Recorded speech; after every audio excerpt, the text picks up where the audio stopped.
Buenas tardes a todos y a todas. Muchas gracias por estar acompañándonos en esta instancia.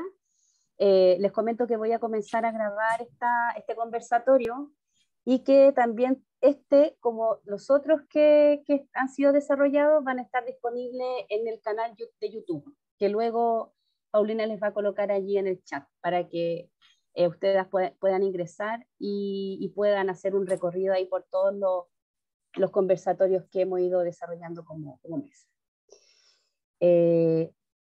Voy a comenzar a grabar. Todo ok.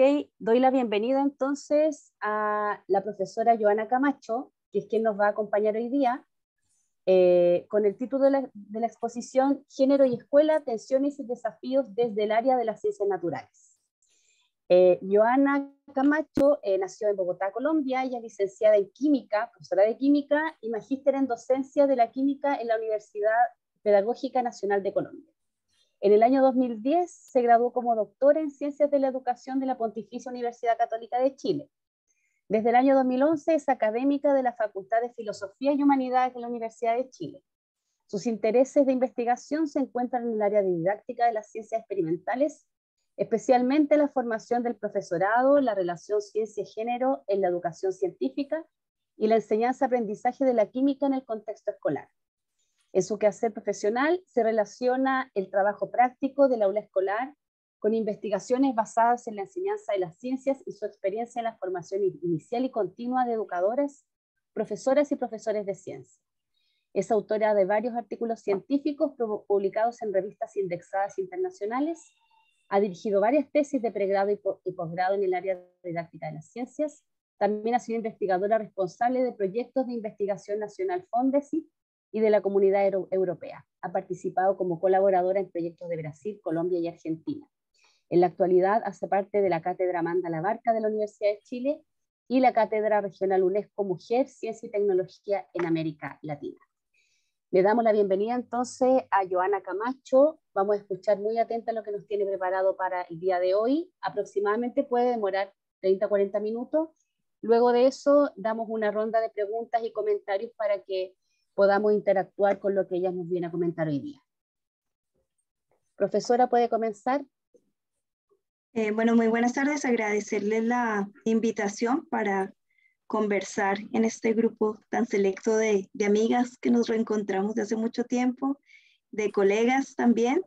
Y bueno, a propósito de algunas reflexiones que he podido trabajar con respecto a la perspectiva de género en la escuela y particularmente en la educación científica. Les pido por favor que me indiquen si se ve la presentación o si se ven las diapositivas. Se ven las diapositivas todavía. Vale. A ver. Voy a volver a intentarlo. Okay. ¿Ahora se ve la presentación? Ahora sí. Vale. Bueno, voy a hacer una presentación. Espero no extenderme mucho para generar espacio para las preguntas, que creo que lo más importante. El objetivo, como me comentaron que iban a participar profesores, profesoras, es identificar algunos aspectos fundamentales desde la perspectiva de género, particularmente desde los feminismos, para relacionarlos con el diseño, implementación y evaluación de la clase de ciencias. Esta fotografía que se muestra allí, de alguna u otra forma, quiere representar, a partir de esta presentación, cómo con los lentes de género cambia no solamente la perspectiva o ideas que yo tengo frente a mis estudiantes, a mis colegas, a la comunidad, sino también a la construcción de conocimiento científico, a su enseñanza, evaluación y aprendizaje. Y entonces, en ese sentido, la reflexión va a estar como muy situada desde allí. Algunos de los temas que voy a tratar tienen que ver con elementos generales en relación a la diferencia entre sexo y género. Esto es súper importante porque yo en la investigación y en el trabajo que he desarrollado en los últimos años con el profesorado, hemos visto principalmente en el profesorado de ciencias una condición muy de determinista biológico, en donde solamente la perspectiva de género se reduce a esta diferenciación entre hombres y mujeres. Y precisamente pues la idea a partir de los puntos 2, 3 y 4, que tienen que ver con la naturaleza de la ciencia, con la educación científica y con el género, y con las prácticas, particularmente entendiendo que queremos avanzar hacia una educación científica con justicia social, tiene como objetivo problematizar la noción de género y superar estas ideas reduccionistas del binarismo, hombres-mujeres, por un lado, y también una idea que se ha instalado con mucha fuerza a partir del Mayo Feminista de reducir la perspectiva de género a la participación de las mujeres. Entonces voy a tratar, digamos, como de desarrollar estas ideas. Lo primero con respecto al género, básicamente compartir algunos elementos teóricos que son fundamentales, porque es necesario a veces iniciar la teorización. Hay personas que todavía hablan indistintamente del sexo y género. Los propios documentos oficiales del Mineduc, por ejemplo, nos presentan los gráficos en donde aluden al género, pero presentan los datos segregados en hombres y mujeres. Entonces ahí hay una diferenciación que no es precisa. En ese sentido es importante señalar, como menciona varias autoras, entre ellas Elizabeth Meyer en un texto del 2010, que efectivamente el sexo tiene que ver con una categoría biológica, que también es médica y política, porque cuando nace una persona, de acuerdo, digamos, a su aparato reproductor, se le asigna un sexo, ¿no? Entonces dice, quien nació es niño o es niña, y se registra de esa forma. Entonces, por eso también habla de una condición política, ¿ya? También es súper importante entender que si bien es una condición biológica, no solamente tiene que ver con el aparato reproductor, como menciona Meyer, sino también, por ejemplo, con el material cromosómico, con las hormonas y con los órganos reproductores. Es decir, como que la condición de ser mujer no solamente implica que tenga vagina, sino que obviamente tiene una condición también genética y también tiene una condición hormonal, etcétera. Y esto es muy importante porque a veces, por ejemplo, en las explicaciones del aparato reproductor masculino o de la sexualidad en el contexto escolar, que principalmente se da como en segundo medio, se reduce o se simula solamente que la categoría mujer tiene que ver con esta definición del aparato reproductor. Entonces, incluso hay un propio reduccionismo biológico porque se habla solamente del aparato reproductor y, por ejemplo, no se habla de la condición hormonal o genética, ¿ya?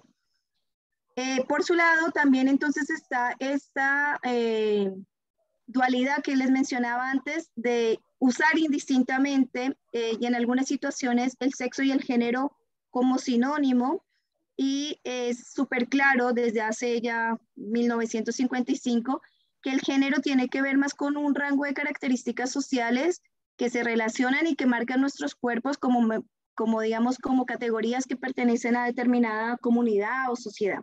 En ese sentido, entonces, el género puede ser una asignación, también puede ser una identidad y también puede estar vinculada con los roles que uno, digamos, asigna. En ese sentido hay diferencias, lo voy a poner un poco más rápido, entre, por ejemplo, Fausto Sterling, ¿sí? Que habla entonces de que sexualmente, por ejemplo, si bien existen hombres y mujeres, también existen cuerpos hermafroditas, o MERS parcialmente hermafroditas, o FERS, mujeres parcialmente hermafroditas. Y a su vez Meyer, por ejemplo, habla también de los sexos, utilizando otra categoría como hombre, mujer, transexual, que son personas que el sexo no corresponde al que considera mentalmente, estas personas que se creen que están atrapados en un cuerpo que no les corresponde, o intersexual, que comparten características del sexo hombre y mujer. Entonces, lo que yo quiero mostrar acá es que efectivamente hay muchas definiciones relacionadas con el sexo que superan esta visión binaria hombre y mujer, ¿no? En general, una definición que se ha utilizado también en relación, por ejemplo, al intersexual, ¿no? Es cómo se supera esa visión de hombre-mujer, ¿sí? Que es un reduccionismo más de cisgénero, ¿sí? O sea, quienes son considerados hombres, entonces, hombre o mujer estaría dentro de esta condición de cisgénero, y obviamente habrían entonces otras categorías transexuales. Esto es muy importante porque cuando uno empieza a revisar, entonces estas nociones de transgénero y cisgénero, que pueden ser algunas vinculadas con lo femenino, con lo masculino, con el transgénero, con el two-spirit y la combinación entre lo masculino y lo femenino, o con el genderqueer, que es también que nos identifican con los géneros masculinos y femeninos. Este tema es súper importante que nosotros como docentes lo conozcamos en cierta medida, porque lo que ocurre mucho es que en el estudiantado estas categorías ya existen. O sea, hay personas dentro de nuestros estudiantes principalmente que pueden identificarse como queer, por ejemplo, o que a lo mejor también se pueden identificar como transgénero, etcétera. Entonces hay un cierto conocimiento por parte de nuestros estudiantes que transita y que no necesariamente dialoga con el conocimiento formal que está dentro de la comunidad docente. Y un tema también que parece súper importante, que no voy a profundizar mucho, pero como acá en Chile, por ejemplo, carecemos de una educación sexual integral, a diferencia, por ejemplo, de lo que ocurre en Argentina, lo que sí hemos apreciado es que, por ejemplo, vemos acá 5 categorías: femenino, masculino, transgénero, two spirit y gender queer. Sin embargo, cuando, por ejemplo, en la política pública, por ejemplo, en la ley de inclusión, se habla de la presencia de hombres, mujeres y como otros. Entonces, este grupo de diversidades como que se reduce al otros. Y los otros son muy diversos, ¿no? Porque, por ejemplo, está la comunidad LGTBI, ¿sí? Q, que hay muchas diversidades, o sea, y que esas diversidades como que no son necesariamente homogéneas. Bueno, la perspectiva de género, entonces, ¿por qué es importante para nosotros en el área de educación, de formación del profesorado y de enseñanza y aprendizaje, en este caso de las ciencias? Pues porque lo que resulta es que hay una tendencia tradicional de asignar roles, colores, acciones, de relacionarse, formas de relacionarse que vamos reproduciendo a través de nuestra propia práctica, ¿no? Hay investigaciones, por ejemplo, el Servicio Nacional de la Mujer, antes de ser ministerio, tenía 2 investigaciones del año 2009 donde presentaba evidencias sobre cómo se reproducían estos estereotipos, por ejemplo, el tema de los colores o de los roles a través de los textos escolares, a través del discurso del profesorado, a través también de los ejemplos. Y evidentemente esto en los últimos años se ha modificado. Se ha modificado en el marco estructural, que ya voy a hablar un poco más de eso, pero no necesariamente implica que las prácticas sean más efectivas en relación a la perspectiva de género. Si bien, digamos, se ha logrado avanzar o transitar hacia, por ejemplo, elaboración de libros de texto, de materiales, indicadores, por ejemplo, desde la perspectiva de género para la formación del profesorado, etc.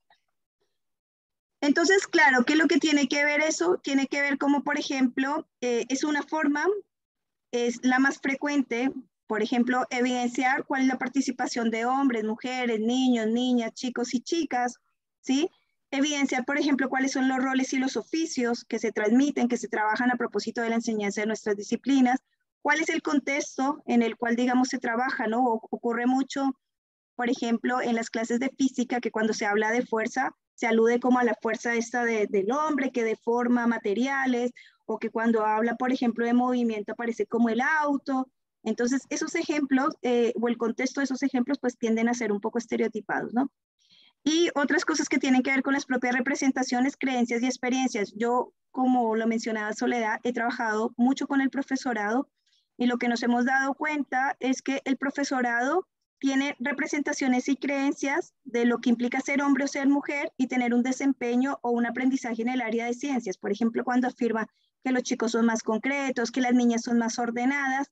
Entonces, de alguna u otra forma, ahí también va reproduciendo estos estereotipos de género y vinculándolos con la forma en cómo se aprende ciencia.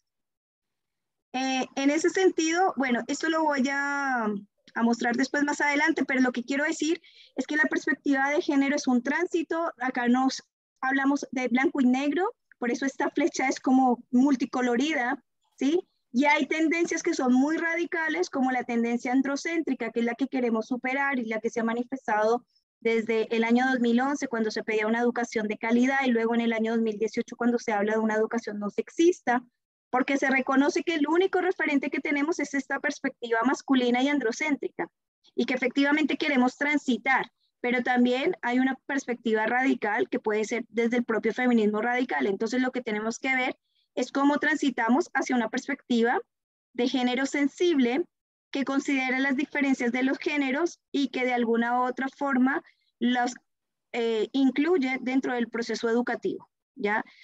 El nombre de género sensible es un nombre que viene de la traducción en inglés. En España se habla de coeducación, ¿sí? Y más recientemente nosotros hemos hablado como de educación feminista, porque en definitiva no es esta educación radical, sino es una educación que tiende a valorar la diversidad de las personas y a promover la equidad. En ese sentido, bueno, yo lo que les contaba era que lo que ocurre es que en general, pues el profesorado tiene ciertas creencias que no son espontáneas, no son conscientes, algunas veces incluso se van naturalizando sobre el desempeño de sus estudiantes vinculadas con el sexo, ¿no? Entonces asume que el estudiante varón, por ejemplo, va a tener una cierta actitud frente a una tarea y que la mujer o la chica o la niña va a tener otra actitud frente a la misma tarea, ¿ya?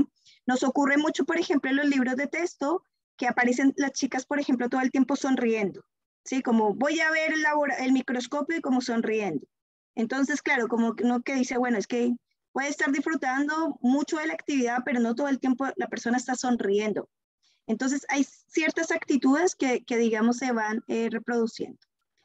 Hay un tema que a mí me interesa mucho que tiene que ver con la naturaleza de la ciencia y el género, porque cuando yo empecé a investigar este tema, lo que yo me daba cuenta era que el profesorado no vinculaba el conocimiento científico con la perspectiva de género, ¿no? Es más, el género era como la tela, ¿no? La tela de la ropa, cuando yo llegaba a hablar de género.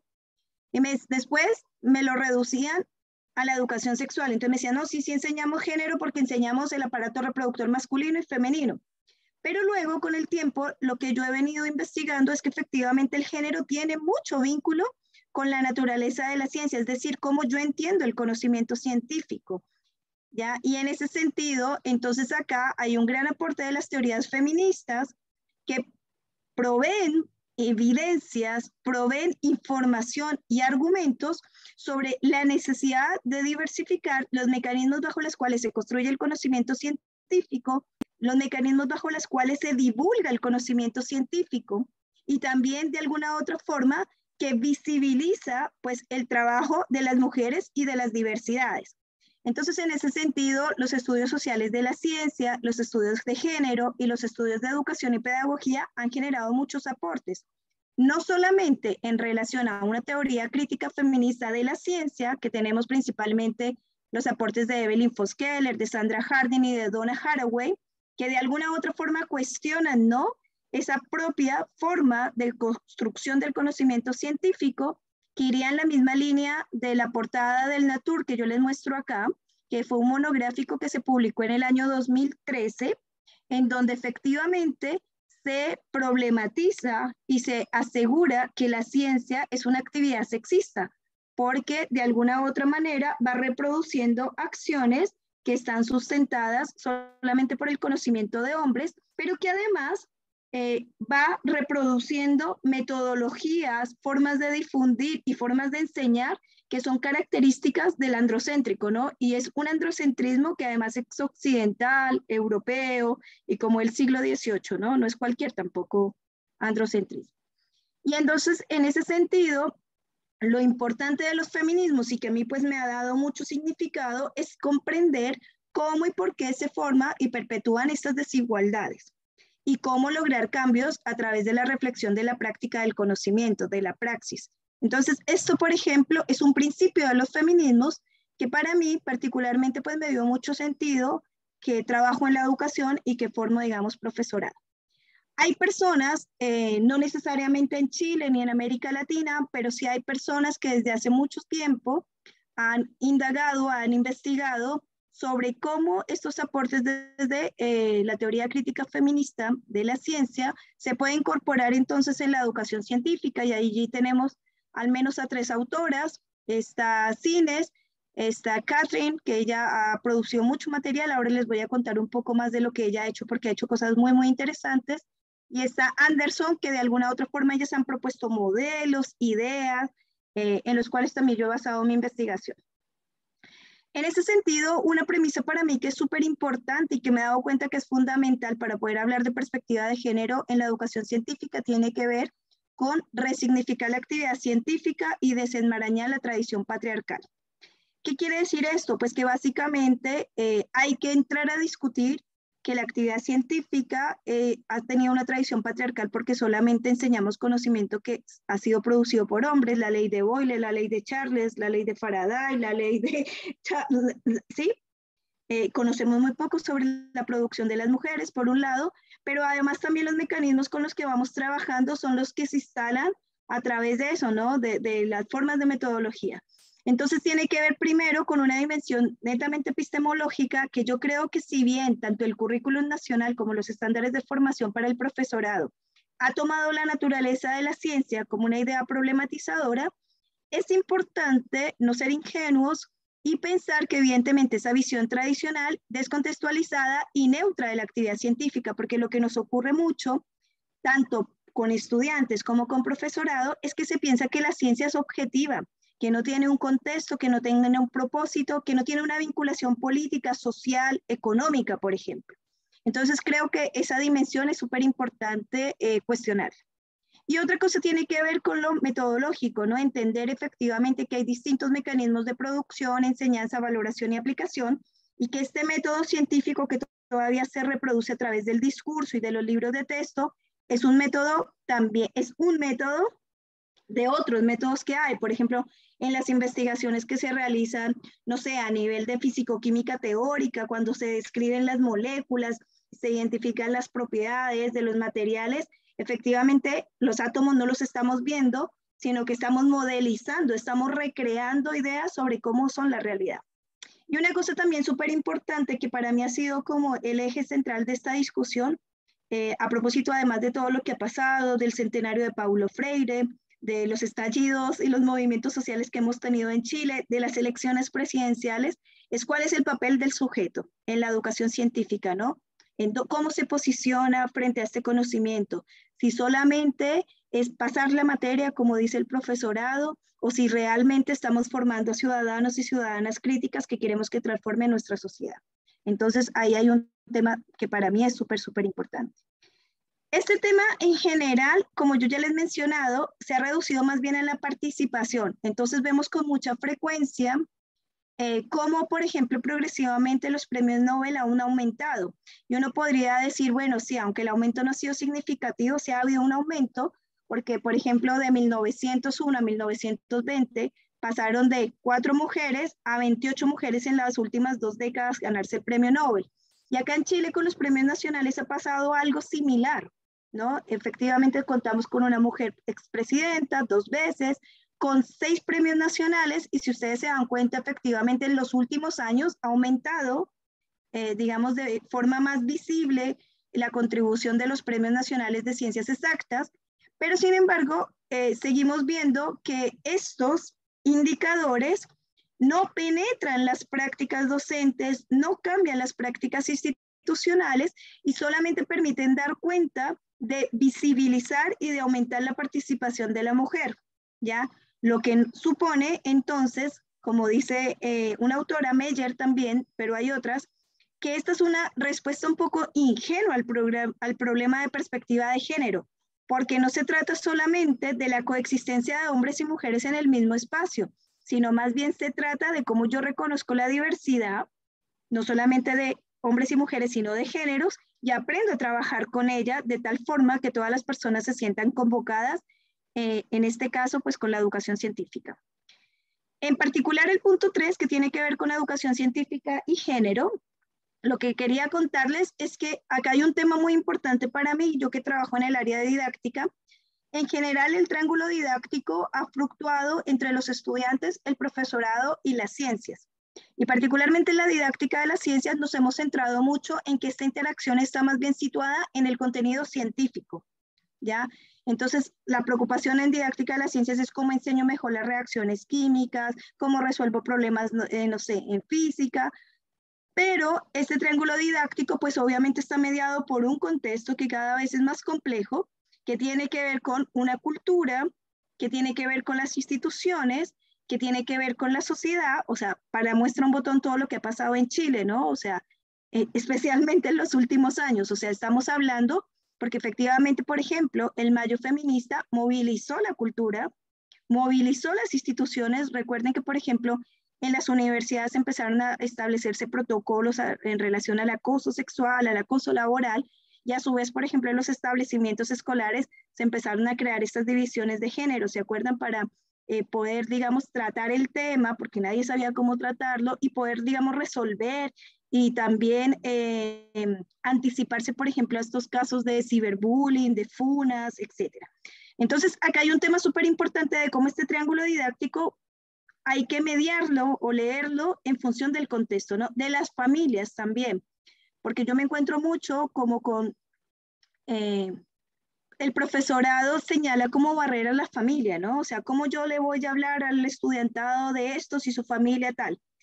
Sin embargo, lo que nos hemos dado cuenta, y particularmente en la pandemia, hay un investigador colombiano que está en Brasil, que ha hecho una investigación muy bonita, porque él decía cómo yo puedo hablar de la sexualidad y convocar a las familias. Y él lo hizo en educación remota, porque se iba dando cuenta que está haciendo la clase de biología y que las personas que estaban acompañando a los estudiantes, que principalmente eran las abuelas, las tías, las mamás, empezaban a participar y empezaban entonces a ser parte de la clase. Entonces, él lo que hizo fue convocar a sus familias y empezar a abrir diálogos, por ejemplo, sobre el uso de la pornografía como un instrumento para aprender sobre educación sexual.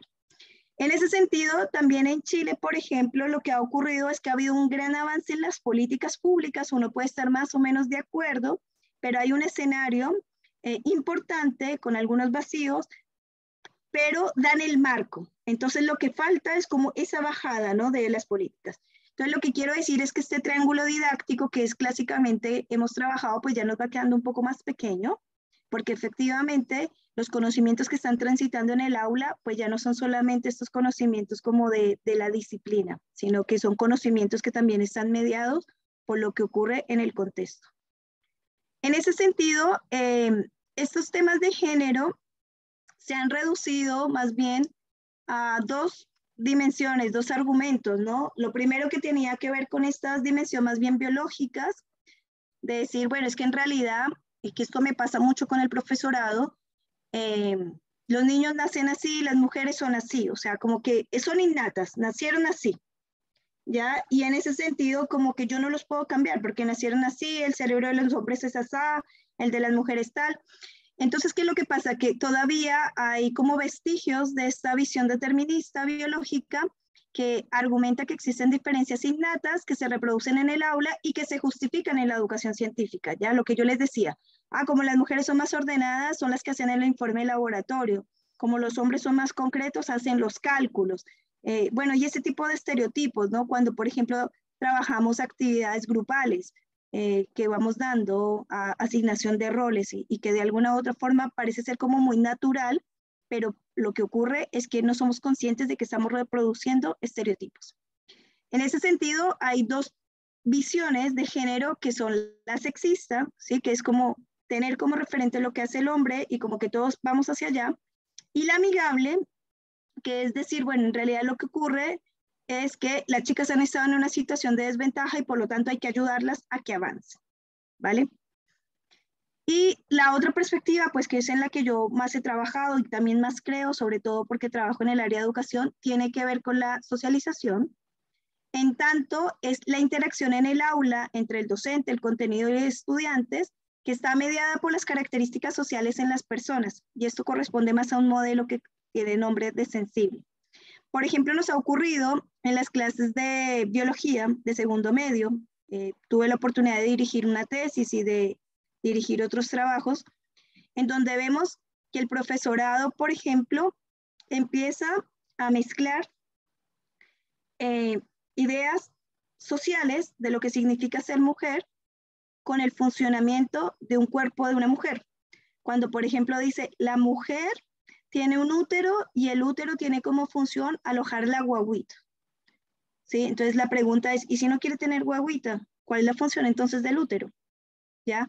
Entonces empieza a mezclar argumentos biológicos y sustentarlos desde la biología cuando son falsos, ¿ya? Y empieza entonces a reproducir estos sesgos de género, ¿no? Y empieza a hablar de las funciones que ejercen hombres y mujeres dentro de una condición biológica, pero mezclado también por sus propios estereotipos. Bueno, y lo que nosotros hemos visto cuando indagamos es que efectivamente, como la conclusión de estos estudios, es que las interacciones en el aula, pues obviamente que están mediadas por las propias experiencias personales, ¿no? De, por ejemplo, el deseo de ser mamá, haber tenido un aborto o no, ¿sí? El deseo, por ejemplo, de tener una identidad con la que no está conforme, por ejemplo, estudiantes que son inmigrantes y han sufrido de bullying, bueno, etcétera. Entonces, como que hay mucha experiencia personal que está tiñendo estas interacciones.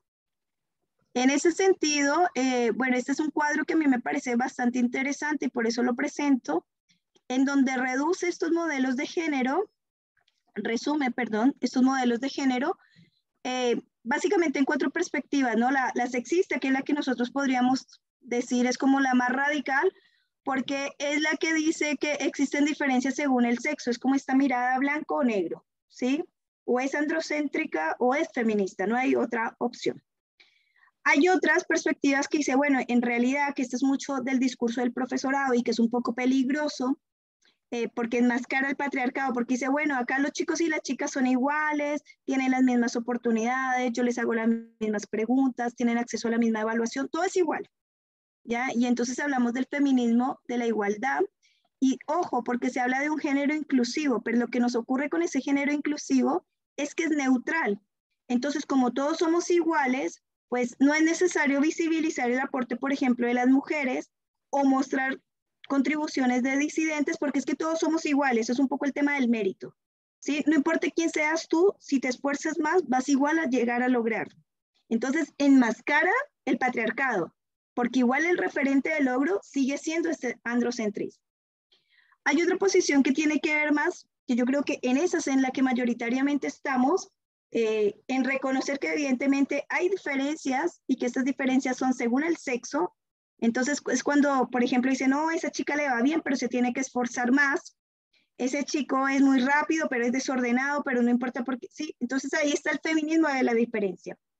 Y en ese sentido, que yo creo que lo que ha ocurrido, por ejemplo, con las acciones afirmativas que hay para el ingreso a las universidades, con lo que ha pasado con la apertura de los cupos, por ejemplo, a las niñas en los liceos emblemáticos o a los niños en los liceos emblemáticos, es reconocer como esta desventaja histórica que han tenido las niñas porque accedieron tarde al sistema educativo, porque luego de la ley Yamunategui de los años 70 ingresaron a la universidad. Entonces, esta perspectiva como de género amigable con las niñas, es decir, tenemos una deuda histórica con ellas y tenemos que hacernos cargo como de equilibrar la balanza. Pero la perspectiva de género sensible, que a mí me parece más interesante, es olvidémonos de que son 2 los brazos de la balanza y reconozcamos que hay más, porque no todos los hombres son iguales, ni tampoco todas las mujeres son iguales. O sea, hay diferencias. Y esto considera una perspectiva de género interseccional cuando dice, no es lo mismo una mujer negra, pobre, por ejemplo, que una mujer, que también puede ser mujer, blanca y rica.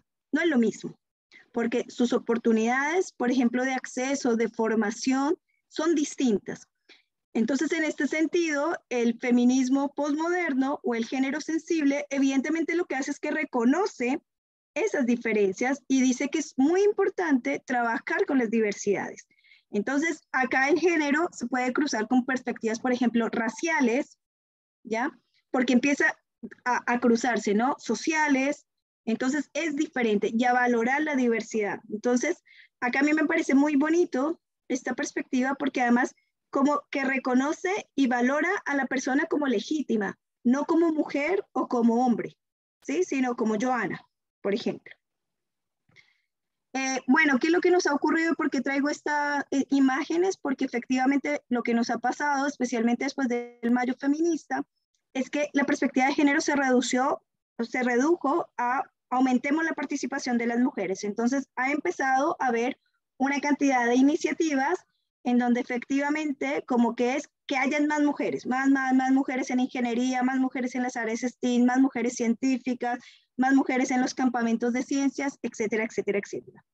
Y creo que esa es una medida ingenua y que efectivamente no va a ayudar a resolver el problema, porque el género es mucho más que la participación de las mujeres. Entonces, en ese sentido, como para resumir, tenemos a lo menos 3 formas de identificar la perspectiva de género en la educación científica. La primera forma sería diferenciar este nivel estructural, simbólico e individual.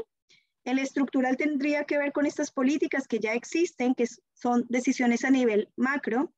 Lo simbólico es lo que ocurre en la interacción, en las prácticas, en lo cotidiano, y lo individual que podría estar relacionado con la construcción de identidad. La segunda perspectiva tiene que ver más con esta condición sexista, inclusiva o coeducativa, ¿no? Que ya les he venido hablando, ¿no? Si es, todos vamos a ir hacia esta perspectiva androcéntrica, todos somos iguales o reconocemos la diversidad.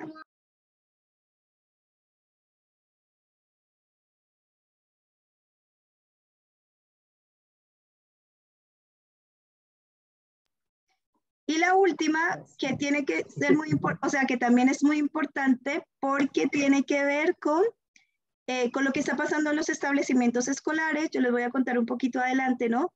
De esos establecimientos que están pasando de ser monogenéricos a plurigenéricos, por ejemplo, como el Instituto Nacional, o a ser mixtos o a ser coeducativos. Particularmente con relación a este último punto, yo estoy trabajando en un proyecto Fondesi, en donde estamos viendo qué es lo que significa eso. Y lo que hemos encontrado es que hay un tránsito más bien de colegios monogenéricos a mixtos, en donde coexisten personas de diferentes sexos, pero en donde evidentemente no hay una integración de la perspectiva de género, por ejemplo, en los fundamentos pedagógicos, didácticos o curriculares, en la gestión o en el liderazgo, en la cultura escolar, y que ni siquiera, por ejemplo, en el proyecto educativo se reconoce la diversidad. Entonces, lo que hemos visto es que ese tránsito que ha estado muy de moda, pero ya venía hace bastante tiempo, se ha reducido más bien como acá estamos todos, estamos hombres, mujeres y demás, si es que hay demás, porque en algunas partes no se reconoce necesariamente. Se resuelve el tema con una cuestión de infraestructura, tenemos baño para hombres y para mujeres, y como me dijo un director de un colegio, ya no tenemos que traer niñas para los bailes del 18. Y listo, las clases siguen siendo lo mismo, ¿sí? Las formas en dirigir siguen siendo lo mismo, la gestión curricular sigue siendo la misma, porque se cree que es suficiente con haberle abierto las puertas a otras personas. Entonces no hay un cambio, no hay una práctica, y ahí yo podría decir que sí que hay una perspectiva de género, pero continúa siendo sexista, ¿no? Porque se están reproduciendo las mismas prácticas, independiente si hay niños, niñas o niñas en la sala. Entonces, en relación, por ejemplo, a lo que yo he visto que es importante de considerar, tiene que ver como con estos tres elementos. Un tema súper importante es el lenguaje, porque el lenguaje construye realidades, y a mí me ha ocurrido con el profesorado que están esperando la decisión política del ministerio, la adaptación que toma el currículum. Sí, a mí me dicen, bueno, pero es que el currículum, yo no tengo que enseñar eso porque en el currículum no dice nada. Yo tomo el lenguaje genérico porque eso es lo que dice y porque acá todos se sienten incluidos. Pero lo que ha sido muy interesante es cómo las prácticas han cambiado por la propia cultura escolar, ¿no? Cuando los estudiantes, por ejemplo, yo misma, mis estudiantes me hablan de les estudiantes, les científicos, entonces yo al principio era así como una cuestión que no entendía. ¿Por qué? Porque yo no había construido mi significado de lo que ellos estaban diciendo. Entonces, leerlos y sí, les niñes, para mí era como un trabalenguas, pero después con el tiempo fui entendiendo y adoptando el significado de visibilizar esas diferencias, de reconocer a los demás como legítimos otros y de darme cuenta que efectivamente había un currículo oculto que estaba invisibilizando a las otras personas. Yo he conversado harto con el profesorado con respecto a eso. Hay distintas formas, creo que el lenguaje es muy importante, pero uno tiene que sentirse cómodo y tiene que sentirse apropiado. Entonces, en ese sentido, yo no creo que sea suficiente con decir las les, ¿sí? O con decirles, o con usar la X, o con usar con la arroba, ¿sí? A mí, por ejemplo, me resulta, porque tengo buena memoria, me aprendo los nombres de los estudiantes y los llamo por su nombre. Entonces, yo creo que acá el tema importante del lenguaje, más que la discusión gramatical, por decirlo así, es reconocer que el lenguaje visibiliza o invisibiliza a las personas. Es eso, ese es el punto. Y que el lenguaje también es una posición política que yo tengo que tomar como docente, o sea, o negociar. Yo he estado trabajando con los profes del Instituto Nacional, entonces les digo ya, negocien con sus estudiantes, porque los estudiantes ya tienen adecuado un lenguaje y entonces negocien cómo quieren ser llamados. Por último, si ya consensúan que el lenguaje genérico masculino les va bien y los convoca a todos, ya hay por lo menos una conciencia de cómo lo está utilizando. Entonces, ahí hay un tema que no es menor con el lenguaje. Lo otro que yo ya les mencionaba tiene que ver con el contexto. Yo trabajando en didáctica de las ciencias, lo que me he dado cuenta es que hay que dejar de pasar materia y enseñar más conocimientos científicos vinculado con la realidad, vinculado con las comunidades, vinculado con las necesidades que tienen las personas que están aprendiendo ciencias y que evidentemente incluye elementos de la cultura, ¿no? Elementos sociales, políticos, económicos, raciales, etcétera, para que de verdad permita esta alfabetización científica crítica que pretendemos, ¿no? Y una cosa también importante que yo he visto tiene que ver con el tema de la interacción pedagógica, ¿no? Esto de cómo es el rol del sujeto, ¿no? ¿De qué sujeto estamos hablando cuando hablamos, por ejemplo, de los científicos? Porque a veces endiosamos a los científicos, así Marie Curie se ganó 2 premios Nobel, mejor dicho, fue una mujer tremendamente excepcional, y lo que nos resulta es que nuestras estudiantes pues no se identifican con ella, porque nadie quiere ser amargada, morirse de cáncer sola, radioactiva, ¿sí? Entonces, ahí hay que tener una adecuación muy importante de cómo se presenta el rol de los sujetos en la construcción de conocimiento científico, pero también una cosa que yo he aprendido con la experiencia es cómo nosotros también mismos nos presentamos, porque yo lo que veo es que el profesorado se presenta como con la investidura de la ciencia, ¿sí? Se desprende de su subjetividad, se le olvida que también es un sujeto político, y como que de repente va a la sala de clase a pasar la materia objetiva y no reconoce, por ejemplo, que está en la casa con sus hijos allá jugando, que, ¿sí? Y que hay una cantidad de elementos que están configurando también su actuación pedagógica. Y eso nosotros a veces no lo transparentamos con nuestros estudiantes, ¿no? Como que yo soy la doctora del mundo mundial que vengo a decirles a usted. Entonces, ahí hay un tema súper importante, ¿no? De cómo si nosotros queremos fomentar una educación científica crítica, que el estudiante se posicione, que confíe en él, en ese sentido, cómo yo lo reconozco como legítimo otro, cómo valoro sus ideas, cómo trabajo con sus ideas, cómo, por ejemplo, identifico sus errores y no los enjuicio, sino más bien, digamos, le aporto, bueno, etcétera. En ese sentido, lo que yo he trabajado, tanto en la formación del profesorado inicial como continua, es que el primer elemento para incorporar la perspectiva de género en las clases, siendo así de forma muy concreta, lo primero que hay que hacer es un autoanálisis. O sea, hay que ponerse estos lentes de género que yo les mostraba en la primera diapositiva y empezar a hacerse una autocrítica y decir, bueno, si en realidad yo cuando hago mi guía solamente utilizo el lenguaje genérico masculino. Bueno, en realidad yo cuando propongo bibliografía parece que no existieran mujeres porque es que no hablo de ninguna. Yo en realidad cuando estoy en mi clase le pregunto a los que más saben y esos que más saben son los chicos más aventajados. ¿Qué pasa con los que no preguntan? Entonces hay que empezar a levantar como algunos criterios que también querramos cambiar. Y para eso viene el segundo punto, tiempos.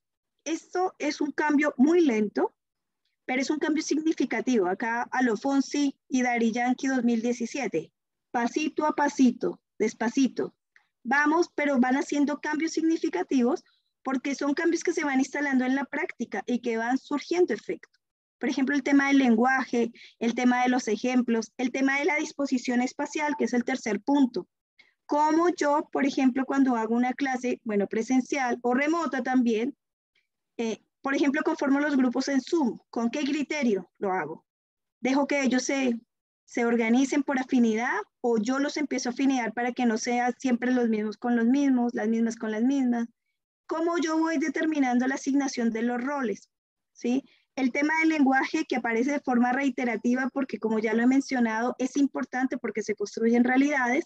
Y un tema no menor que requiere mucha mayor profundidad, que tiene carácter, digamos, ya propiamente didáctico, es el tratamiento del contenido. O sea, dejar de explicar el contenido per se y vincularlo con algo que pasó muy bonito en la pandemia en los colegios, que tenía que ver, por ejemplo, con el trabajo interdisciplinario, integrativo, con, por ejemplo, las metodologías basadas en proyectos, que vinculaban muchísimo la utilidad de los contenidos que se presentan en el currículum nacional. En ese sentido, algo que yo también he venido trabajando con mis estudiantes en la universidad, estudiantes de pedagogía, es tratar esta perspectiva de coeducación, bajarlo a través de diálogos cogenerativos. Los diálogos cogenerativos invitan a conversar, que fue algo que yo aprendí en la pandemia, esto yo no lo había hecho antes, invitan a conversar sobre las problemáticas y a tomar decisiones en conjunto, pero en pequeños grupos, ¿sí? Entonces, por ejemplo, les cuento una anécdota. A nosotros nos pasó en el primer semestre del año 2020 que estábamos sin práctica y el curso de didáctica que yo hago está vinculado con la práctica. Entonces empezamos a pensar cómo indagar en la práctica, pero sin ir a los colegios. Y ahí empezamos a levantar elementos, como por ejemplo, empecemos por nuestras propias historias de vida y construimos historias de la clase de química. Y a partir de ello levantamos como ciertos puntos que tenían que ver, por ejemplo, con la experimentación, que tenía que ver con las emociones en la clase de química, porque muchos de ellos, por ejemplo, les producía miedo porque era la primera vez que se habían sacado un rojo en su historia escolar. Bueno, en fin, empezamos a sacar elementos y esos elementos los fuimos discutiendo a través de como de grupos focales que ellos iban realizando. Y luego, por ejemplo, dijimos ya, entrevistemos a docentes para ver qué es lo que está pasando en los establecimientos, etc. Y todo esto con un enfoque de ciudadanía, ¿no? O sea, estamos pensando en que estamos formando profesores y profesoras que están contribuyendo a una formación ciudadana. No están formando ni científicos ni científicas, ojalá que sí, pero el propósito fundamental es que nuestros estudiantes tengan una postura crítica con el conocimiento científico para transformar su vida, ¿no? Y entonces esto pues obviamente lo vamos reflexionando y lo vamos discutiendo. Bueno, acá hay algunos productos que hemos hecho en la carrera, si alguien está interesado, acá sacaron los estudiantes, las estudiantes, un compendio de los relatos de la escuela que nos habita sobre sus experiencias pedagógicas. Algunos escribieron sobre sus historias de clase durante la escolaridad, otros sobre sus experiencias en la universidad, otros sus experiencias en práctica, etc. Una cosa también muy importante que aprendimos fue abrirnos a la comunidad, hacer conversatorios como este, invitar a otras personas, hablar con profesores y profesoras del sistema, en fin, ¿no? Poder, digamos, abrir la discusión. Y ya para ir cerrando, yo creo que algunos desafíos y propuestas para el desarrollo de una educación científica tiene que ver básicamente con estos tres temas que ya he mencionado, pero que voy a sintetizar acá. Lo primero es esta necesidad epistemológica de resignificar la actividad científica y desenmarañar la tradición patriarcal de forma explícita, concreta, ¿sí? Sin temor, hay que hacerlo. Lo segundo tiene que ver con una dimensión más institucional. Claro, ustedes me decían, no somos un grupo autoconvocado, pero claro, uno requiere un apoyo institucional que le dé garante, por ejemplo, de un espacio de difusión, de un espacio de conversación con sus colegas, de elaborar propuestas, que no solamente visibilicen la participación de las mujeres, sino que transversalicen estos temas, por ejemplo, en la formación del profesorado. Y otro tiene que ver más con una dimensión didáctica, que es cómo realmente nosotros reconocemos que a través de una clase de ciencias generamos espacios para la inclusión y la equidad social. O sea que cuando yo estoy enseñando, por ejemplo, reacciones químicas, sí que estoy trabajando elementos de inclusión porque puedo hacerle una pregunta a una persona de una forma o a otra persona de otra forma, porque puedo poner ejemplos que son más o menos cotidianos, porque puedo proponerles problemas en donde ellos se posicionen y generen una postura crítica. Entonces, eso sí que tiene que ver. Así que esa es la presentación. Espero no haberme extendido muchísimo y muchas gracias por la invitación. Muchas gracias a ti, Joana. No hay problema por extendernos en nada porque todo lo que dijiste era absolutamente contingente y necesario para nosotros poder de alguna manera hacer este puente entre todo lo que se habla de perspectiva de género y también el rol que hoy en día está asumiendo en la escuela. Bien, comentar a quienes asisten que pueden hacer preguntas y comentarios a Joana. Si se sienten más cómodos a través del chat, lo pueden hacer también a través del chat o pueden solicitar la intervención y ahí damos la palabra para que hagan sus comentarios o sus dudas. Ya hay manito levantada. Vamos, Leticia. Comenzamos por usted. Gracias, Soledad. Joana, qué interesante esta mirada global, ¿cierto? Desde cómo, que es una pregunta que nos hacemos a diario, cómo incorporamos la perspectiva de género en la clase y cómo nosotros formadores de formadores, ¿cierto? Trabajamos también para incluir estos temas dentro de nuestras aulas y que no es necesario o que no es suficiente, ¿cierto? El que exista un ramo, una asignatura dentro de la malla que hable de aquello, sino que cómo nos preparamos todos para articularnos y conversar en un mismo son. Porque yo creo que va a ser lo único que nos va a permitir, ¿cierto?, poder entendernos también. ¿Cierto? Que no se trata de rivalidades, que no se trata de que yo soy hombre, que tú eres mujer y que por eso soy mejor que tú y muchas otras cosas. Y también que los hombres logren entender que esta lucha feminista no es extrema, sino que finalmente es una reacción frente a injusticias que se han producido en la historia y en el tiempo y que siguen ocurriendo. Y que a ellos no les pasa, pero que ahora también le están pasando cosas. Entonces, a lo mejor por ahí como que nos podríamos entender. Me gustaría mencionar algo que tú hablaste de la escuela mixta y la escuela y el coeducacional. Particularmente yo trabajé en un colegio que era inicialmente de mujeres, las monjas francesas, y que en el año 2015, 2016 más o menos, no antes, miento, 2007 exactamente, tomó la decisión de convertir el colegio en un colegio coeducacional y separó niñas y niños en distintas aulas por sexo, ¿cierto?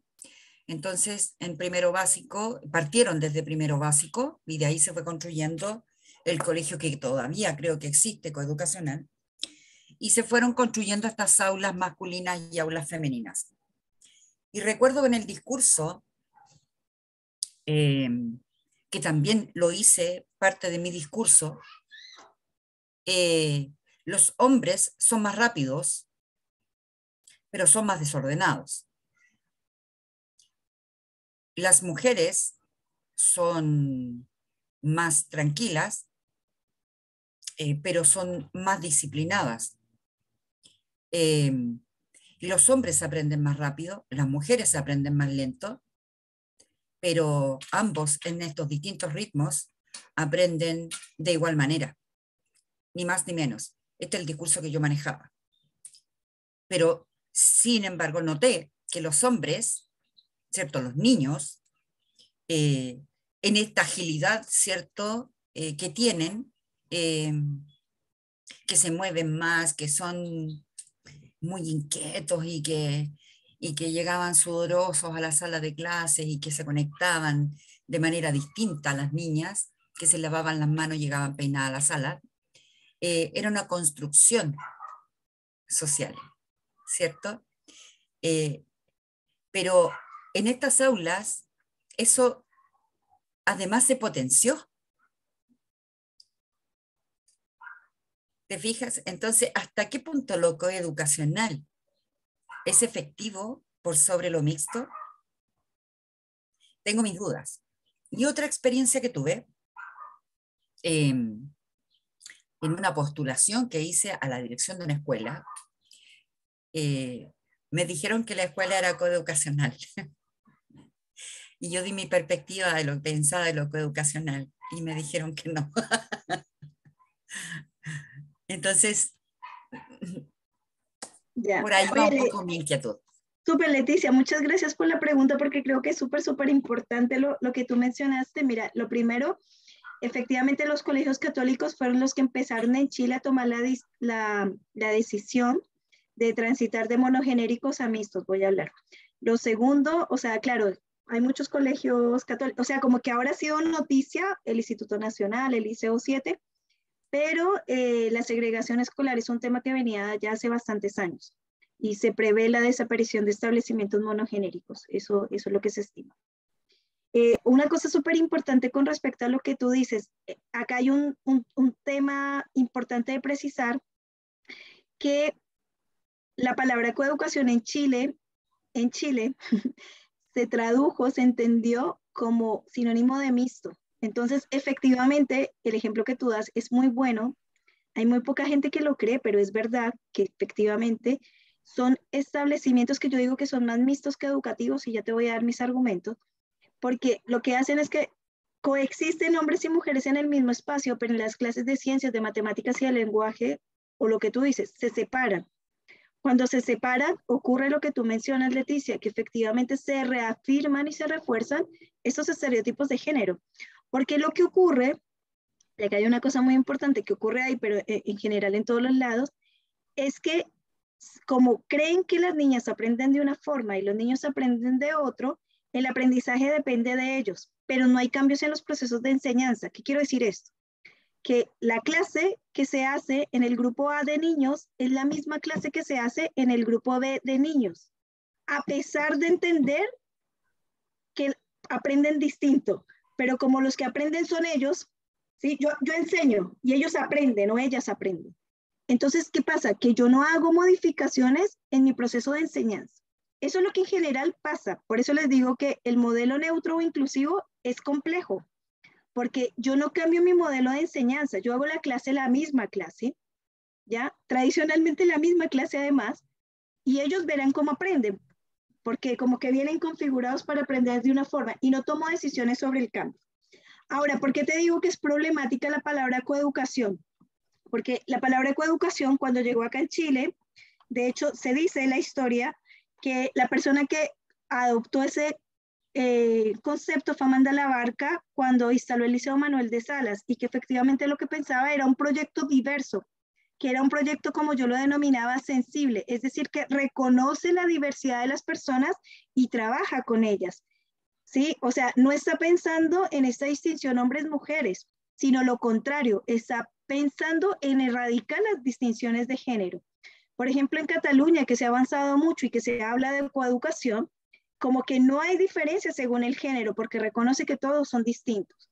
Entonces, acá la palabra coeducación en Chile ha sido muy problemática por eso, porque se entiende como mixto.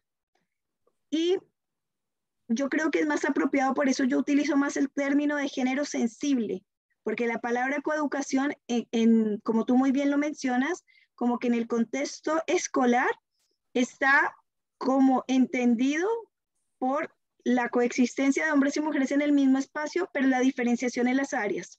Y lo que tú mencionas, que dices que fue hace tanto tiempo, todavía existe. Entonces, ese es el temor que yo tengo un poco, Leticia, que estos colegios que están abriendo las puertas a las personas de otro sexo, en lugar de hacer una educación feminista, no sexista, ¿sí? Sigan reproduciendo estos estereotipos de género, porque detrás hay creencias de que los hombres aprenden así y las mujeres aprenden así. Entonces sigue habiendo como esta rivalidad de los sexos, en lugar de reconocer la diversidad. Entonces ese es el temor que yo también tengo, Leticia. Y había un elemento que tú mencionaste al principio que a mí me gustaría hacer alguna mención, porque fue un tema que nosotros discutimos muchísimo en el año 2018 a propósito de cómo incorporar la formación feminista o de género, por ejemplo, en la formación inicial del profesorado. Y lo que nos hemos dado cuenta es que evidentemente no es suficiente incorporar un curso en la malla, porque el curso queda y no pasa nada, ¿sí? Y además, cuando se incorpora como electivo, por ejemplo. Entonces, quienes se inscriben son las personas que de alguna u otra forma o tienen formación o tienen interés. Eso nos pasa mucho en la Universidad de Chile, por ejemplo, con unos cursos de formación general que hacemos como Cátedra Amanda Labarca, que es, ¿sí? Una vez en un conversatorio con los profesionales de medicina, nos dábamos cuenta y discutíamos que la mejor forma de trabajar la perspectiva de género es en las prácticas, es en el desempeño, es en la observación, es con los datos y con la evidencia. Pero no es tampoco es suficiente, pero por lo menos ahí se ponen los lentes. Entonces yo, por ejemplo, que acompaño a mis estudiantes, los molesto. Y cuando me mandan la planificación y les escribo, ¿todos tus estudiantes son hombres? No, profe, el colegio es mixto. Ah, vale. O después, oye, ¿y por qué le preguntaste solo a ese estudiante? No, porque es que él no sé qué. ¿Y qué pasa con los otros que no ponen atención? Entonces, ahí uno va incluyendo aspectos y va de alguna otra forma como poniéndole esos lentes de género, ¿sí? ¿Qué pasa con las niñas? Porque hay muchos, es que hay demasiadas creencias, ¿no? Es que, es que las niñas no ponen cuidado porque no les interesa, ya, y tú no vas a hacer nada porque le interese. Qué fácil es hacer una clase para los que les interesa. Es súper fácil, o sea, ¿cuál es el desafío? Entonces, lo que hemos visto y lo que yo creo que es más importante es en las prácticas, porque las prácticas se juegan el desempeño. Y por otro lado, lo que, por ejemplo, nosotros hemos trabajado como carrera, pero que está como recién así la idea, pero porque la universidad lo permitió, porque el modelo educativo de la Universidad de Chile incluyó como sexto principio orientador después de las movilizaciones el principio de equidad y género. Entonces, eso nos hizo que ese principio lo pudiéramos incorporar en el perfil de egreso y que de alguna otra forma todos los cursos del plan de estudios tengan como algún indicador de género. Por último, la bibliografía, que incorporen mujeres en la bibliografía. Entonces, ahí progresivamente se van haciendo algunas acciones, pero como yo ya mencionaba, es un cambio lento. Eh, Acá hay que tener mucha paciencia, hay casi otra vez que seguir predicando, porque es muy complejo también hacerlo. Pero eso es lo que a nosotros por lo menos nos ha resultado. Leticia, muchas gracias por las ideas y por las preguntas. Gracias a ti. Continuamos entonces. ¿Alguien más que quiera hacer algún comentario? ¿Alguna pregunta, María Elizabeth? Me encantó ¿Me escucho? Me encantó fuiste demasiado clara. Y de hecho hay ese diagrama que pusiste donde se muestra desde el sexismo hasta el feminismo radical y cómo debemos encontrar un punto para conciliar finalmente las propuestas, para poder ponernos de acuerdo. Me encantó. Y era con colores más encima. Es, es justamente eso a lo que y en educación superior es tan difícil. Yo no trabajo solo en el PEDA, trabajo también en otras universidades y, por ejemplo, me he encontrado con situaciones como que, no sé, en una universidad de X guío a la mayoría de las mujeres que estudian ahí, en sociología, guío las tesis, porque los demás colegas no quieren lidiar con la emocionalidad extrema de las chicas, entonces, y como yo finalmente, como soy, por ahora ya soy la única mujer en la carrera, es como las niñas con las niñas, una cosa así. Y, y claro, como que yo sí las voy a poder entender porque soy mujer y tengo la paciencia y los rasgos maternales para poder apapacharlas cuando colapsen. Entonces, como y bueno, ya la verdad es que a estas alturas no saco nada con seguir discutiendo, no voy a hacer que cambien de opinión, pero es impresionante cómo en la ciencia, y no solo en las ciencias duras o naturales, sino que en la ciencia en general, las ciencias humanas también, las problemáticas son las mismas. O sea, las ciencias sociales también están con tremendos problemas respecto a cómo involucrar, a pesar de que lamentablemente de temáticas de género se habla mucho. Y eso es una de las cosas más paradójicas de todo esto. Hablamos mucho de lo importante que es incorporar la categoría de género, el concepto de género o perspectivas feministas, y aún así, sí, las creencias que están operando son ahogan. O sea, no, es difícil romper con los procesos de socialización que tú mencionabas hace un rato. Mientras hablabas, yo me acordaba de mis propias experiencias escolares. Y me di cuenta que la razón por la que odio química, o no odio química, pero tengo problemas, no sé nada de química, por ejemplo, es porque tuve un profesor que era un acosador y eso me hizo generar un rechazo terrible a la química. Y ahora mientras te escuchaba pensaba, me debería volver a estudiar química, porque la culpa no la tiene la química, la culpa la tenía el profesor. Nada, te quería preguntar, después de esta divagación, que era de agradecimiento, te quería preguntar por la investigación que planteaste de la persona que está en Brasil, porque yo creo que uno de los grandes problemas que tenemos hoy es justamente el vínculo con la familia. De hecho, la semana pasada lo estuvimos conversando y quedó colgando como algo que sigue siendo una roca en el zapato, porque sobre todo en educación sexual, tenemos esta familia, ¿cierto? Que con mis hijos no te metas, ahora con el panorama político esto se está poniendo peor, o se podría poner peor aún. Teníamos buses circulando y más encima, que a cada rato salen noticias de docentes que tienen problemas por hablar desde posturas críticas o hablar de educación sexual de manera abierta. Y más encima mencionaste que estaba trabajando con pornografía y necesito que me cuentes, por favor, un poco más porque lo encontré fascinante. Gracias. Vale, mira, dos ideas. Te voy a dar el dato de Johnny, eres muy simpático, incluso lo podrían invitar si quieren. Yo tengo algunos artículos, tengo el contacto, es una persona que ha trabajado el tema de racismo, diversidad. Perdón, eso no me sigo.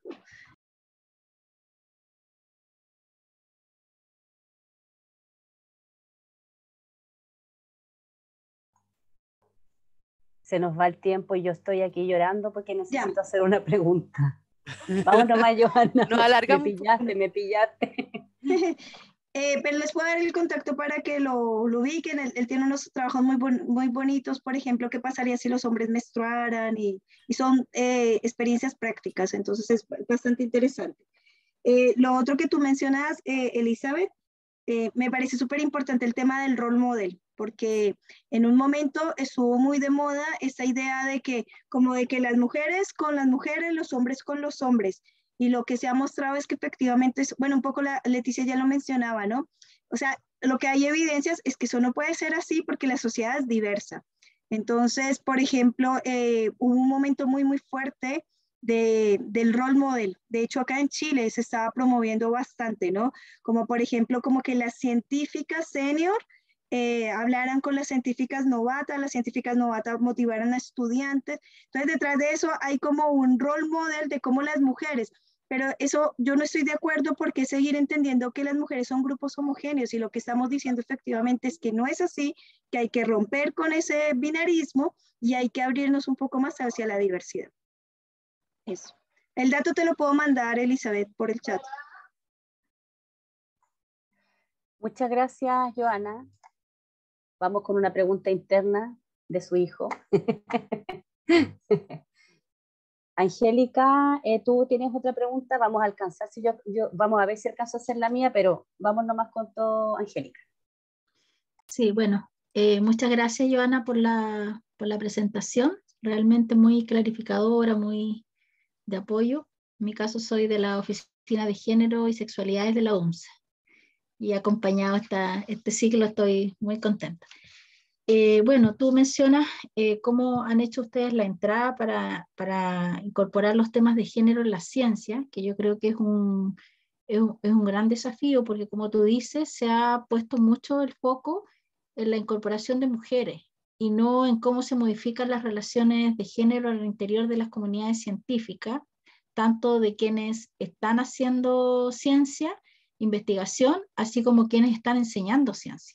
Así que coincido mucho. Ahora, claro, las mentorías pueden ser, la que tú dices que no estás tan de acuerdo, pueden ser una etapa muy básica para ayudar a que mujeres se atrevan, ¿cierto? Tengan la autopercepción de logro al ver a otras mujeres. Y uno cree que eso puede ser no suficiente, pero también puede ser una estrategia inicial, pues. Y nosotros sabemos que a veces en esa complejidad de los relatos es que encontramos formas de acceder a esos lugares de poder. Eso como que quería decir.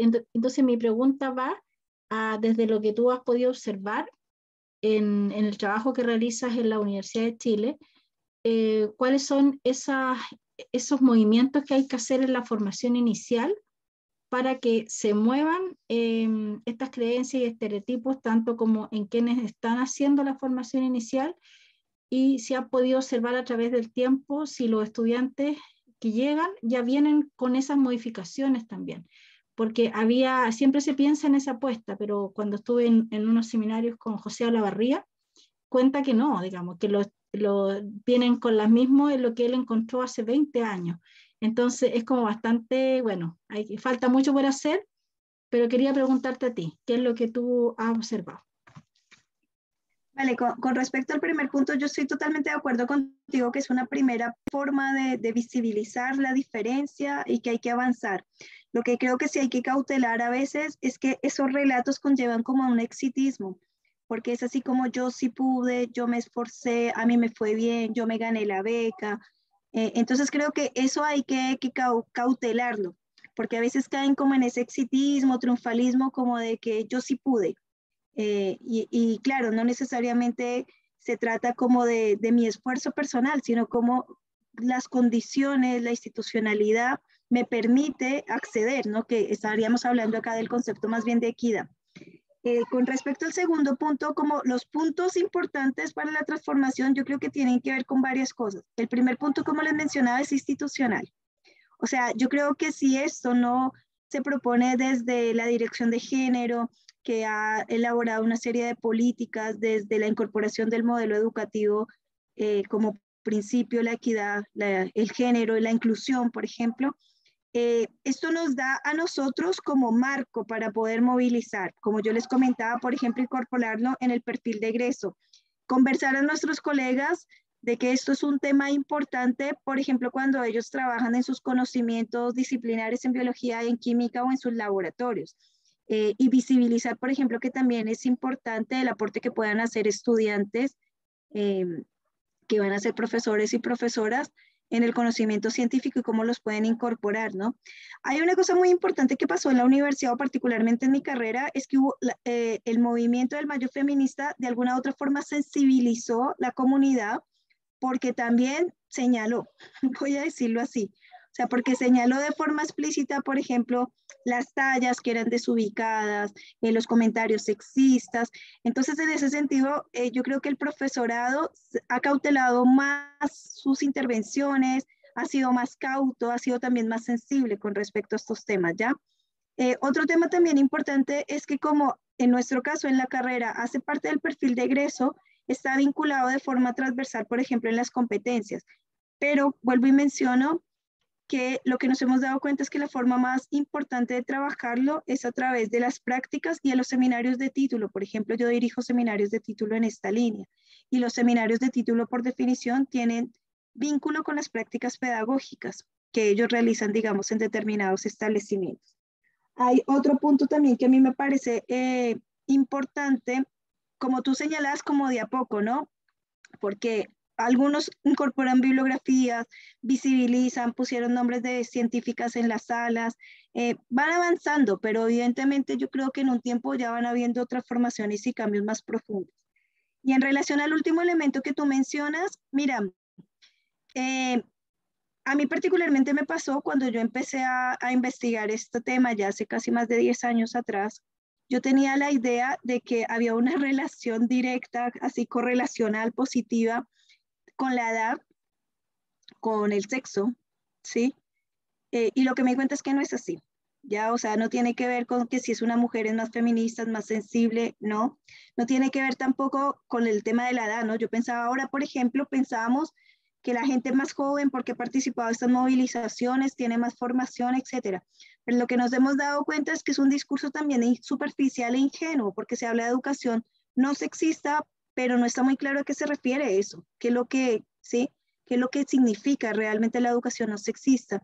Se habla del patriarcado, pero también se habla de una forma bastante superficial. Entonces yo creo que acá pasan dos fenómenos. Uno, esta visión superficial e ingenua, y dos, que efectivamente hay personas que todavía se resisten porque creen que la discusión cae en como en este feminismo radical, así como principalmente los varones, ¿no? Ahora, también lo que ha ocurrido, que ha sido un tema muy importante, yo tuve la oportunidad de dirigir un examen que le sacamos mucho provecho, un seminario de título sobre nuevas masculinidades. Entonces yo creo que ese es un tema también que hay que ir abriendo, o sea, que la perspectiva de género no es solo cuestión de mujeres, que considera efectivamente avanzar hacia la equidad y que una forma es pensar, por ejemplo, en nuevas perspectivas de las masculinidades, en cómo, por ejemplo, se reconoce y se trabaja con las diversidades y así entonces ir abriendo como el espectro, ¿no? Yo creo que ese podría ser mi punto de vista y efectivamente, como tú dices, nos ocurre en la actualidad, después de todo lo que ha ocurrido, que pensábamos que las nuevas generaciones iban a venir como con nuevos cambios más profundos, pero no necesariamente es así. Muchas gracias, Angélica. Gracias a ti. Muchas gracias. Sí, muchas gracias, Joana. No sé si alguien, estamos como en el tiempo, pero yo no puedo dejar de hacer mi comentario, por favor, mismo que sea mínimo, Joana, porque está como esta sensación de pensar como profesores, desde donde, sobre todo profesores de colegio, que sabemos que estas temáticas no se instalan de manera tan visible, tan determinante de alguna manera, y esta sensación de sentir que no sabemos por dónde comenzamos. Y esto de que en un momento tú comentabas que las creencias de los profesores, lo que ellos piensan de lo que significa que si tienen perspectiva de género o no, tiñe de alguna manera lo que ellos van a hacer en el aula.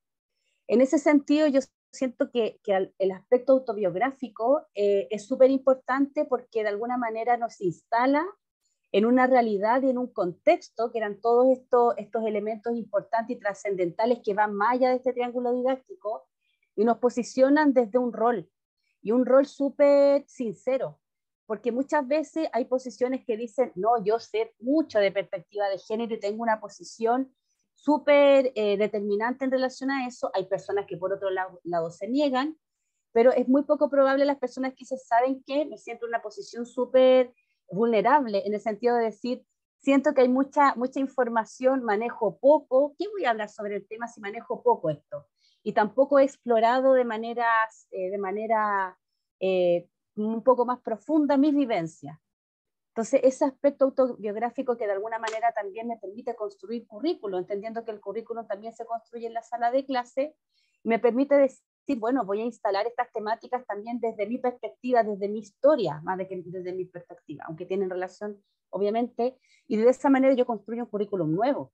Cuando yo instalo estas experiencias también mías y reconozco desde mi sensibilidad desde dónde me posiciono, ¿ya? Porque históricamente también nosotros nos construimos a partir de todos estos contextos y a partir de nuestras propias experiencias personales, y siento que también eso crea de alguna manera un vínculo mucho más cercano con los estudiantes, a partir de la sensibilidad, como tú en algún momento comentaste. Mira, Soledad, totalmente de acuerdo contigo, por eso a mí la palabra sensible me gusta más, aunque pueda ser una mala traducción pero me gusta más porque yo creo que, a ver, la premisa del feminismo en lo personal es político y uno tiene que asumir que además de la educación también es un acto político, como menciona Freire. Entonces yo creo que tiene que posicionarse desde ahí. A mí lo que me ocurre con los estudiantes, las estudiantes que trabajo, es que les cuesta mucho reconocer esa dimensión política y social, por ejemplo, el conocimiento científico. Todavía tienen muy instalada esa visión ingenua de que ser profesor o profesora es ir y pasar la materia. Y en ese sentido, yo lo que creo que fue un gran aporte, pararse desde su propia historia de vida, identificar qué es lo que quiere hacer y hacia dónde quiere andar. Y desde allí posicionarse de forma, como tú dices, ¿no? Como transparente y segura y sin temor también, porque acá hay un tema importante, ¿no? Así como, ay, pero profe, que me van a echar, que no sé qué. El año pasado tuve unos estudiantes que están en un colegio católico haciendo su práctica y ellos utilizaban el lenguaje inclusivo así con mucha fluidez. Y entonces una de ellas les llamaron la atención, ¿sí? Entonces yo le dije, bueno, es una decisión que ustedes tienen que entrar a argumentar, a discutir y que tienen que tener elementos para tomar una postura. Efectivamente, Soledad, lo que tú señalas es lo que está mostrando la investigación. O sea, cada vez las investigaciones más de perspectiva de género, no lo mostré porque ya era como mucha información, pero lo que ocurre es que como que las investigaciones cada vez van siendo más específicas, van como adentrándose en las historias de vida, porque las historias de vida median la interacción pedagógica, independiente si es con perspectiva de género o sin perspectiva de género. O sea, esta es una dimensión más, pero lo que ha mostrado la investigación es que yo resulto enseñando como aprendí, ¿sí? Como que hicieron muchas cosas conmigo en la escuela de las cuales yo no soy consciente y que estoy reproduciendo. Entonces, lo que yo he visto y que me ha parecido muy importante es precisamente lo que comentaba la María Elizabeth, ¿no? Claro, ahora que caigo en cuenta que mi odio a la química era porque el profesor tenía ciertas tendencias. Claro, porque esas como historias, esos hitos, marcan. Entonces yo creo que en la formación del profesorado tiene que estar presente y consciente que todas nuestras actuaciones tienen consecuencias y una actuación tiene que ver con las ideas que nosotros vamos generando. O sea, yo cuando empecé a hablar de esto y conversaba con los estudiantes y las estudiantes empezaban a hacer tips, un poco lo que dicen, ¿no? Así como, ay, mira, a mí que me decían que no estudiara, no sé, ciencias, que más bien me casara con un ingeniero que me mantuviera, porque bla, bla, bla, bla, bla. Entonces, yo estoy totalmente de acuerdo y creo que hacia allá es donde hay que avanzar, Soledad. O sea, que hay que levantar situaciones, quizás es muy específico y muy concreto, pero yo también creo que son más significativas porque lo que yo he encontrado en la investigación que he hecho es que no es solo necesario las instancias de formación, que es lo que yo he trabajado, o sea, yo he dictado cursos, he trabajado con profes, etcétera, sino también las instancias de reflexión y de posicionamiento. O sea, si el profe no reflexiona, no le hace ese clic, ¿sí? Y dice, ah, yo hago esto, me pasó esto, podría hacer esto, no va a generar cambios en sus prácticas. Y lo otro que creo también es que esos cambios tienen que ir de a poco, Soledad, porque a veces lo que ocurre es que esos cambios son como progresivos, porque las personas también somos como que queremos ver el cambio eficiente y estos cambios son muy lentos. Entonces, lo que yo he trabajado con los profes es, por ejemplo, el tema de los diseños didácticos. O sea, yo creo que empezar ahí, pensar en diseños que sean más transversales, que sean más vinculados con las personas, que el conocimiento científico sea más útil para que tomen posiciones, para que argumenten frente a situaciones de la vida real. A mí me resulta eso bastante interesante y después yo les digo, mire, esto tiene perspectiva de género por tal y tal razón. ¿Sí? Ahora, como decía Angélica, una postura inicial con la que la mayoría parte es eso, ¿no? Con las biografías de científicas, con la visibilización de las mujeres, que yo creo que está bien, pero no es suficiente y no hay que quedarse solamente ahí. Y me parece que el tema de las historias de vida, por ejemplo, si ustedes trabajan con profes, es importante también ver cómo las profesoras se van posicionando. O sea, en el último tiempo se han conformado una cantidad de red de docentes feministas que yo estoy que me muero de ganas por ir a ver qué es lo que ellas hacen en las prácticas, cómo las están cambiando, porque el discurso lo que me muestra es que más bien es un activismo político, pero no es una transformación pedagógica. Entonces yo creo que hacia allá también es que hay que avanzar. Pero me parece súper, súper importante y tomo totalmente lo que tú señalas en relación con las historias de vida, con la experiencia y con los propios relatos de la formación que hay que hacerlos conscientes para que el profesorado se posicione. Totalmente de acuerdo. Sí, muchas gracias, Joana. Yo creo que las intervenciones que nosotros hicimos estuvieron ancladas a la forma tan transparente y tan clara que tú tuviste de exponer esta relación entre lo que es la escuela y la perspectiva de género. Muchas propuestas también, propuestas que explícita o implícitamente nos hiciste para transitar hacia esa temática de manera mucho más fortalecida y yo creo que una palabra que a mí me queda es mucho más sincera también y sensible. Así es que muchas gracias. Entonces damos por finalizado el conversatorio. No sé si alguien quiere hacer un comentario general ya para cerrar. Respondiéndole a Joana, la semana del 15, en este mismo conversatorio va a venir un círculo feminista a hablar sobre lo mismo que dijiste, que te intrigaba, cómo finalmente estarían aterrizando estas prácticas, finalmente la postura feminista, los lentes, ¿cierto? Los lentes violetas, al ejercicio docente. Así que te vamos a mandar como mesa la información para que, por si quieres asistir, ahí estamos todas intrigadas. Bien, entonces damos Muchísimas por gracias por la finalizado. invitación. Gracias a usted. Muchas gracias. Voy a dejar de grabar. Y listo, estamos listas entonces. Yo no cierro la reunión.